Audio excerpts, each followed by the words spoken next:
घंटे load setting होती है, हम परेशान है, हमारा कारोबार परेशान, ना कारोबार कर सकते ना सुकून ले सकते।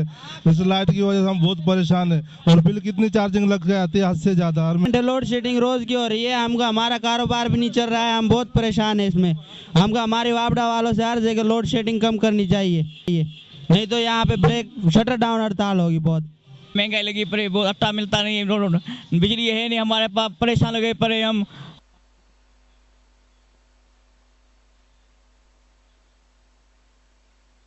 बहुत तंग है, घर हो गई है हमारी, और हम क्या करें? 100 रुपया कमाने वाले अभी बच्चे पालें या महंगाई को पूरा करें, क्या कर सकते हैं हम? गरीब आदमी कुछ नहीं होता है। 100 रुपया हमारी दिहाड़ी है, हम बच्चे पालें या आटा लें, क्या ले सकते हैं हमारे को?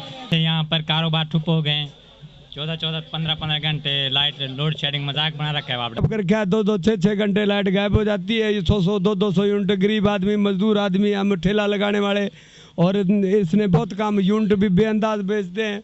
200-200, 300 यूनिट अजाफी लगा के भेज देते हैं।